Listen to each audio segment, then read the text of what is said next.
Hey everybody, this is Flat Cap Cafe Racer. I'm going to talk to you just a little bit about my Tiger 900 during this 9-day, 2,500 mile trip and see what things I tried on it that worked and maybe some of the things that didn't, and a few surprises. Stay tuned.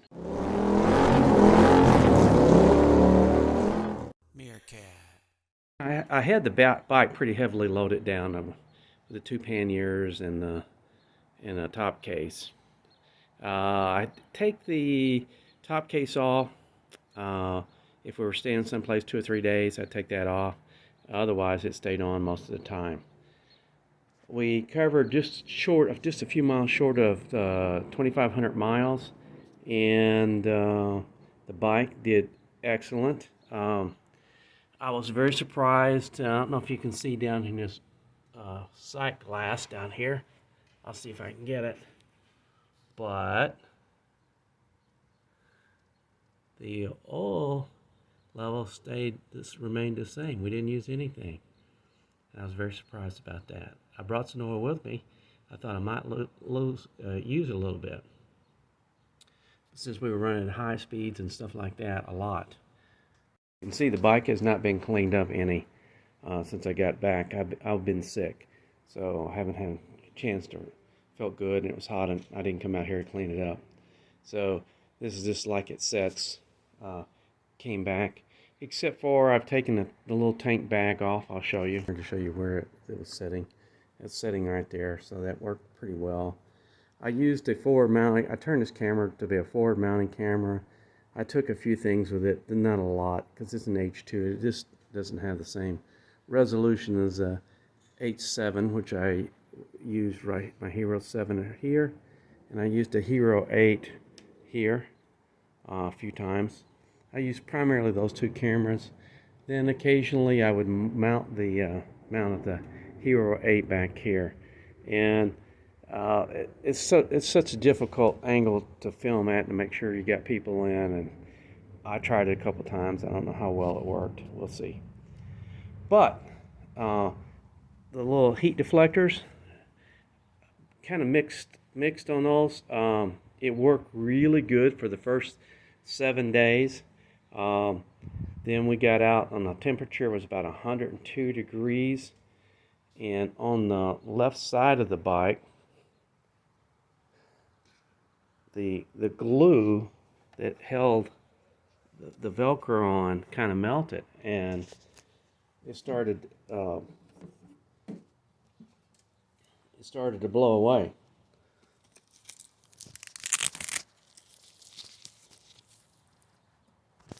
Fortunately, I caught it, and I actually stuck it back on with some Velcro I had from sewing place, but it wasn't very good, so it wasn't nearly as strong. So I'd say that it was good to about 102 degrees, and at the 102 degrees Fahrenheit, that's going to weaken the glue enough that it may dislodge, although the other side did not. So I don't know, maybe it's a little bit more heat coming out the left side. I haven't measured it, but it seems to be that. But it does work fine. The things that did not work fine were these pads I put on here. They would need to be quite a bit up higher and things. So that did not work out. The Airhawk was a mixed blessing for me. It helped for the longer ride. It really did help. However, it tends to cut the circulation just a little bit off going down on my leg. So that did contribute to some swelling on day 8 and 9 on my ankles because I was kind of cutting the circulation down a little bit, making it hard for the blood to get back up. These little, I don't know what you call them, cramp busters, worked well on both sides. I use them just to kind of rest my arms and my hands on, and that worked well. I really liked that. The windscreen worked great. Didn't have a problem with that throughout. I did run the GPS. I did run the line here, and that worked out really well too. I did not use this particular one, but I could have to charge my phone.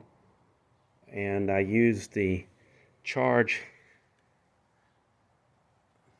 this particular charge.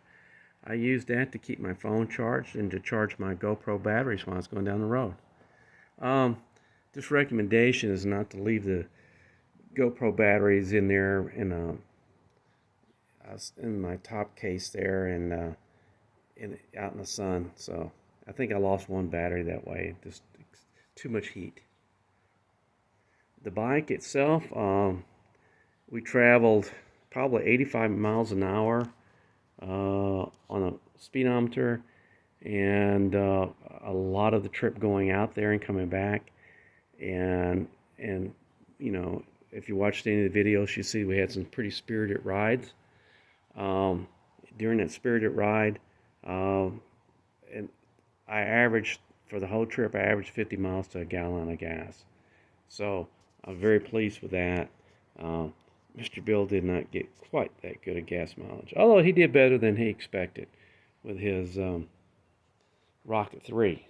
And he did not have the worst gas mileage Rocket 3 at all.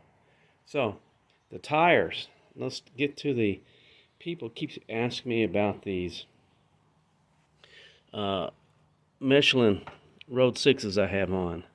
And I got one word for you. They're great. If you can only get if you're staying on the street, you'd be foolish to go and get anything other than Road 6s. I put them on this bike and they absolutely worked a treat. You can see during one of our spirited canyon rides that I was able to slip over to the sides pretty good, even with running the panniers and stuff like that, and the bike and it being so hot. Tar snakes affected a little bit, but it affected everybody. So I would say it affected me less than it did anybody else. We did not have any rain, but I think for the reputation of the Road 5s, the Road 6s would have been really good in the rain. So I'm real happy with these Road 6s. They're quiet, they handle well, and you can brake. You can use a lot of brake pressure. I did a lot of trail braking into the turns, and tires did not slip at all. The other surprising piece, and I'm continuing to be surprised by this, is I did one trip in Oregon last year, and I went 1,800 miles without doing anything with the chain. Well, I just got back. This is what the chain looks like at 2,500 miles without any kind of adjustment, without anything on it. So yeah, I can adjust it, and I will adjust it, and I will clean it. But I mean, I went the whole trip, 2,500 miles, and some pretty hard riding, and I'm well pleased with that. Well pleased. The shift assist when you get up in the mountains and stuff like that, and roads get tight. Well, that's a treat to use. And since the weather was so hot, I didn't have to use the electric stuff at all. Well, I did. I did use the electric grips a couple times. It got down into mid 60 degree Fahrenheit weather. But I did use the cruise control quite a bit. That's one function that it's be hard to live without now. So overall, the Tiger did great.